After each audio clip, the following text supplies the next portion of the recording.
Good morning, আমি সুস্মিতা নৈহাটি থেকে। আশা করি সবাই ভালো আছো। নতুন একটা ব্লগের সাথে তোমাদের সঙ্গে শুরু করলাম। মোটামুটি 3-4 দিন ধরে আমাদের এখানে খুব বৃষ্টি হচ্ছে এবং প্রচুর জল জমে গেছে চারিদিকে, কিন্তু কিছু করার নেই।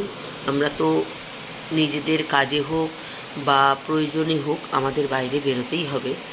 তাই দুদিন পরেই হচ্ছে জন্মাষ্টমী, আর আমার ঘরে রয়েছে রাধাকৃষ্ণ এবং গোপু বাবা। এদের জন্য কিছু জিনিস কিনতে আমি চলে গেছিলাম। আমি এবং আমার 3 বন্ধু মিলে চলে গেছিলাম সোদপুর। দেখো, সোদপুরে নেমে এই রাস্তাটা ধরে যাচ্ছি এবং দুপাশে প্রচুর এই ঠাকুরের জামা কাপড়ের দোকান। আর রাস্তাঘাট দেখেই বুঝতে পারছো কী পরিমাণ বৃষ্টি হয়েছে। কিন্তু বৃষ্টি হলেও হাতে যেহেতু আমাদের সময় ছিল না, ওই জন্য আমরা যাবই, তাই গেছি। এবং দেখো, সব দোকানগুলো এত অপূর্ব অপূর্ব সব যে মানে ঠাকুরের জামা কাপড় দেখে যেন মানে আপ্লুত আমরা। তোমরা যারা যারা এই মেন লাইনেই থাকো, নৈহাটি থেকে বেলঘরিয়া বা দমদম, কি একবার এসে এই মার্কেটটা ঘুরে যেতে পারো, খুব সুন্দর। এটা ছিল বিভিন্ন রকম শোপিসের। দেখো, বুদ্ধের মূর্তিটা আমার এত ভালো লেগেছে, গোপালগুলো। এখানে আমার বান্ধবী এই চুমকি একটা ছোট্ট ওই জন্মাষ্টমীর জন্যই গরু কিনলো, যাতে গোপালের পাশে রাখতে পারে। তারপরে সব কেনাকাটা করে আমরা সবাই মিলে চলে গেলাম, কারণ একটু খাবো না সেটা তো হতে পারে না। বাজার টাজার করে এবার আমরা চলে গেছি রেস্টুরেন্টে। এখানে একটা দারুণ জিনিস খেলাম এবং প্রথম, আমি সবসময় বলি আমার প্রিয় খাবারের মধ্যে একটা খাবার হচ্ছে ধোসা। এই ধোসা খেতেই আমরা গেছিলাম, ও এই রেস্টুরেন্টটায় নিয়ে গেল। সোদপুরে আমি কোনো দিন তেমনভাবে কিছু করিনি, কারণ বেলঘরিয়ায় থাকা হলেও আমি কিন্তু নিউ মার্কেট থেকেই বাজার টাজার সব কিছু করতাম।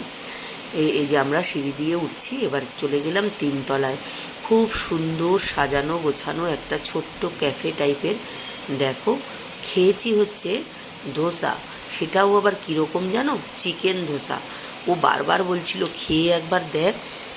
আমি সবাইকে এখানে নিয়ে আসি। দেখো, 3 তলার ওপর থেকে কাচের থেকে দেখা যাচ্ছিল রাস্তাটাকে কত সুন্দর। তারপরে দেখো, আস্তে আস্তে ঘুরিয়ে দেখাচ্ছি রেস্টুরেন্টটা। দেখো কি অপূর্ব।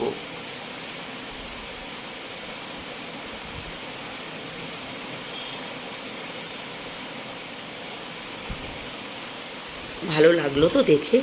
একবার কিন্তু জানিও এই যে আমি, কারণ কোথাও যাব আর ছবি তুলব না, এটা তো হয় না। তাই এই যে আমি, এই যে চুমকি আরও একজন যে বান্ধবী গেছিলো, ওদের তখনও বাজার করা হয়নি, ওরা বাজার করছে। ততক্ষণের মধ্যে আমরা ছবি টবি তুলে নিলাম। তারপরে দেখো, তোমাদের সামনে দেখাবো খাবার এলো। অপূর্ব ছিল খাবারের স্বাদ। আচ্ছা, যারা যারা আমার ফেসবুক চ্যানেল থেকে দেখছো, প্লিজ একটু লাইক কমেন্ট শেয়ার করে দিও। আর যারা আমার ইউটিউব চ্যানেল থেকে দেখছো, তারাও কমেন্ট করে এবং সাবস্ক্রাইব করে দিও আমার চ্যানেলটাকে। টাটা, আবার দেখা হবে অন্য কোনো দিন। খুব শিগগিরই আবার দেখা হচ্ছে তোমাদের সাথে। ততক্ষণের জন্য ভালো থেকো, সুস্থ থেকো এবং সব্বাই সব্বার পাশে থেকো। এটাই হচ্ছে আমাদের স্লোগান। Thank you. দেখা যাচ্ছে ম্যাডাম, ভিডিও হচ্ছে তো।